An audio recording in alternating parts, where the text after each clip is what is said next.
Germany के महान भौतिक विज्ञानी एल्बर्ट आइंस्टाइन को जब आखिरी समय में अस्पताल ले जाया जा रहा था तो उन्हें पता था कि अब उनके पास ज्यादा समय नहीं बचा। अस्पताल पहुंचने पर 76 साल के आइंस्टीन ने डॉक्टर से कहा कि अब मुझे किसी तरीके की मेडिकल सपोर्ट की जरूरत नहीं है। उन्होंने कहा कि मैं जब चाहूं तब चले जाना चाहता हूं। बनावटी जीवन जीने में कोई आनंद नहीं है। मैं अपने हिस्से का काम कर चुका हूं। अब मेरे जाने का वक्त आ गया है। मैं पूरी निष्ठा के साथ अब जाना चाहता हूं। जब 18 अप्रैल 1955 को एल्बर्ट आइंस्टाइन की पेट की गंभीर समस्या के चलते मृत्यु हुई तो उन्होंने अपने पीछे एक अद्वितीय विरासत छोड़ी थी। घुंघराले बालों वाला वैज्ञानिक 20वीं शताब्दी का प्रतीक बन गया था। महान आर्टिस्ट वार्ली चैपलिन से उनकी गहरी दोस्ती थी। वो उन लोगों में से थे जो सत्तावाद के रूप में फैल रही नाजी जर्मनी से बच निकले और भौतिकी के नए मॉडल का नेतृत्व किया। आइंस्टाइन उस दौर में इतने सम्मानित व्यक्ति थे कि उनकी मृत्यु के कुछ ही घंटों बाद उनके शव से उनका मस्तिष्क चुरा लिया गया था। फिर उनके दिमाग को एक डॉक्टर के घर में जार में रख दिया गया। हालांकि उनके जीवन और उनके कार्यों को सावधानी से संजोया गया, फिर भी आइंस्टाइन की मृत्यु और बाद में उनके मस्तिष्क की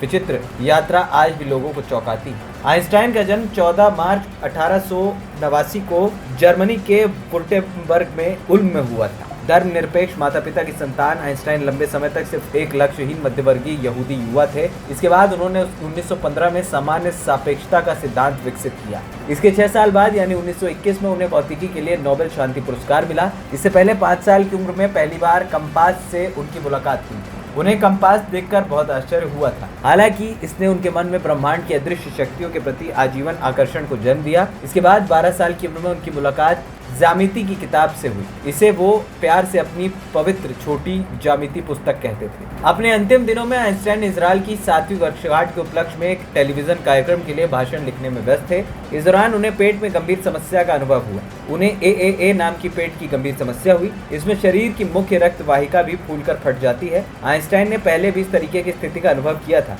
और 1948 में इसे ऑपरेशन कराकर ठीक करा लिया। इस बार उन्होंने ऑपरेशन कराने से इनकार कर दिया। वहीं जब एल्बर्ट आइंस्टाइन की मृत्यु हुई तो कुछ लोगों ने अनुमान लगाया कि उनके निधन का कारण सिफिलिस से जुड़ा हो सकता है। आइंस्टाइन के मित्र एक डॉक्टर के अनुसार AAA सिफिलिस के कारण ही बढ़ी थी। हालांकि आइंस्टाइन के शरीर या मस्तिष्क में उनकी मृत्यु के बाद की गई ऑटोप्सी में सिफिलिस का कोई सबूत नहीं मिला। कुछ लोगों का मानना था कि उनकी बहुत ज्यादा धूम्रपान करने की आदत के कारण उनकी मृत्यु हुई। एक अध्ययन के मुताबिक धूम्रपान करने वाले पुरुषों में AAA की आशंका 60 गुना ज्यादा हो गई। आइंस्टाइन के निधन के कुछ घंटों बाद पोस्टमार्टम करने वाले डॉक्टर थॉमस हार्वे ने परिवार की मंजूरी के बिना उनका दिमाग निकाल लिया और अपने घर ले गए। डॉक्टर हार्वे का कहना था कि दुनिया के सबसे प्रभावशाली और प्रतिभाशाली व्यक्ति के मस्तिष्क का अध्ययन करना जरूरी है। आइंस्टाइन अपने शरीर के किसी भी परीक्षण की मनाही के बाद भी उनके बेटे हांस ने डॉक्टर हार्वे को उनका काम करने दिया। दरअसल हांस का मानना था कि डॉक्टर हार्वे जो करना चाहते हैं वो दुनिया की भलाई के लिए जरूरी है। हार्वे ने आइंस्टाइन के दिमाग की दर्जनों तस्वीरें की। डॉक्टर हार्वे ने तस्वीरें लेने के बाद आइंस्टाइन के दिमाग को 240 टुकड़ों में काटा।